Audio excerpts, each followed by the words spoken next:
Hello and welcome to Jacksonville Student News. Thank you for tuning in on this beautiful autumn morning. Those of us here at JSN are super excited to announce our special 30 Years of Tornadoes in the United States. Tornadoes are super scary, right?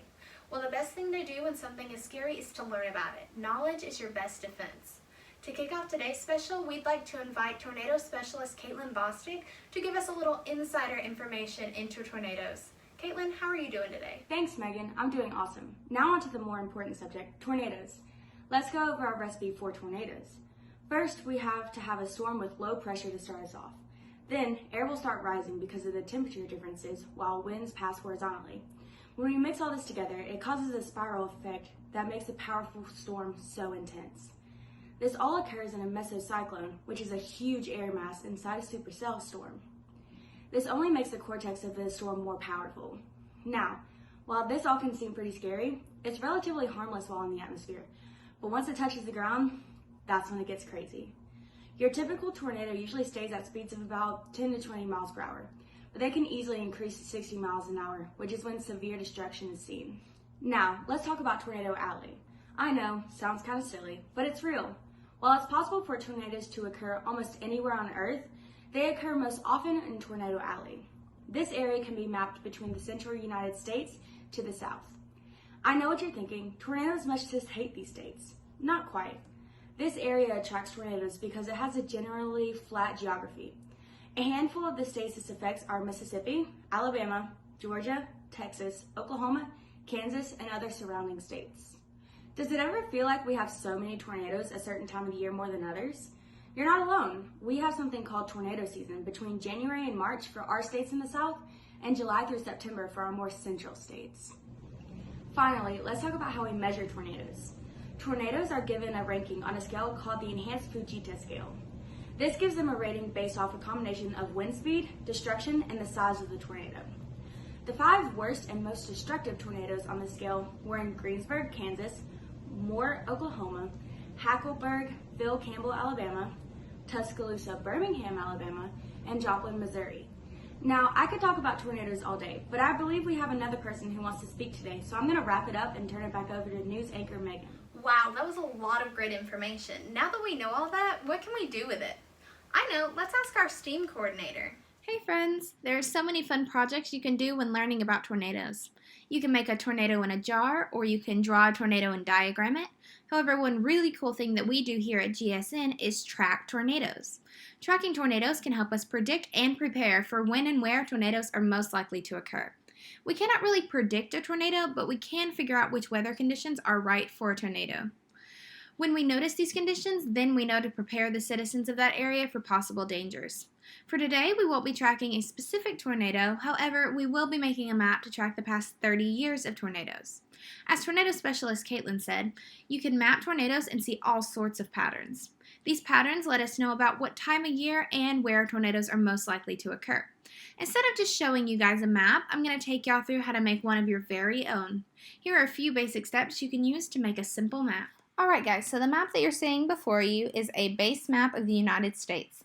And so what we need to do is we need to add a layer of tornadoes to our map. So how we're going to do that is we're going to go over and go to our Add option, and we're going to click for a drop-down menu. From there, we are going to click Search for Layers. And the first screen that it brings up is My Content. And since I do not have any content on tornadoes, I am going to have to choose Argus Online. And then from there, I can go to my search bar and I can choose tornadoes. And when I hit that enter button, it's going to bring up a whole bunch of different options. And then what I want is this second one. And I'm going to choose the add button here at the right hand corner. And it is going to add the tornadoes to my map. From there, I want to zoom out so that I can see my entire country that I'm looking at. And I can see all the wonderful clusters of tornadoes. From there, I can click this back arrow here and then choose the content menu. I will be able to see my basic map and my tornado layer. And the first thing that I want to do is go to Filter, and I want to choose Year. And then I want to make it greater than, and I'm going to choose 1991. And then I apply that filter, and you see it changes it just a little bit to only give me 30 years of history. And then if I want to see that in chart form, I can choose this second button here, and it's going to show me the 30 years of history, and it's going to show me the state, the date, the year, the month, the day, the time zone, and the EF scale. Whenever I'm done with that, I can just click this little X over here, and I'm back to that main screen that I had earlier. Now you can go over to your tornado layer, and you can mess around and change your legend, and you can change the colors, you can change what you're seeing. You can change the clusters that you're seeing if you want to make it less clustered and add more dots, or more clustered and see less dots. Whatever you're feeling, just play around with it until you get it exactly how you want it. And then go to your Save As, and you're going to click Save As, and then you have to give your map a title. And I'm going to call mine 30 Years of Tornadoes in the United States Example. And then when I save my map, I'll be able to get to it later. And so now that we have a map, I would like to transfer y'all over to tornado specialist Caitlin, as she gives us a history lesson on the 30 years of tornadoes in the United States. Tornadoes have been occurring for as long as the world has had weather. Warm and cold fronts mix, and the results can be catastrophic. As talked about earlier, the 5 deadliest tornadoes recorded on the enhanced Fujita scale were in Greensburg, Kansas, Moore, Oklahoma, Hackleburg, Phil Campbell, Alabama, Tuscaloosa, Birmingham, Alabama, and Joplin, Missouri. The tornado in Greensburg, Kansas was the first EF5 tornado recorded on the enhanced Fujita scale. It was also the first level 5 rating since May of 1999. This storm was extremely destructive in killing over a dozen people and injuring many more. It also left a huge mess to clean up after destroying most of the homes and businesses there. In all of the tornadoes that formed during May of that year, this was the biggest and only level 5. This tornado traveled about 205 miles per hour and traveled almost 29 miles.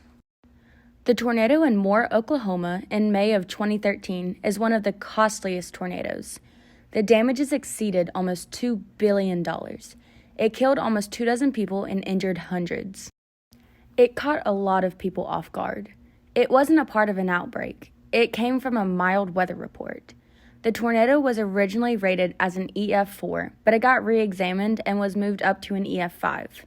Its winds got up to 210 miles per hour and traveled 17 miles.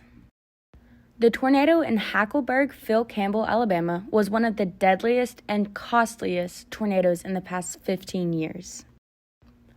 It traveled 132 miles and went through multiple counties. It was a smaller tornado than most, but it did so much damage. It killed about 72 people. The tornado in Tuscaloosa, Birmingham, Alabama is very similar to the one in Hackleburg, Phil Campbell, Alabama. The Hackleburg tornado had more casualties with about 65. However, the Tuscaloosa tornado had more damage at almost $2.4 billion. The tornado in Joplin, Missouri is not only one of the deadliest on the enhanced Fujita scale, but it is also one of the deadliest and costliest in U.S. history. It had damage costs up to $3 billion. There were about 150 killed in the 22 miles that it traveled. Hundreds of buildings were destroyed. Tornadoes have been causing extreme damage for years and years and years. These are just a few examples of extreme damage from them. Many of these examples were just one tornado and a whole outbreak of storms. Let's turn it back over to news anchor Megan as she gives us a wrap-up of everything that we have talked about today. So this has been our special on 30 years of tornadoes in the United States. I hope that you guys learned a lot. It is our goal here at Jacksonville Student News to make things less intimidating by sharing knowledge. Knowledge is power, and we are giving it to you.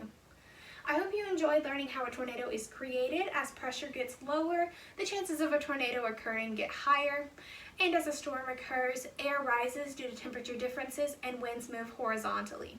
I hope you guys enjoyed learning about the history behind tornadoes, especially because those of us here at Jacksonville have either experienced one or heard the stories.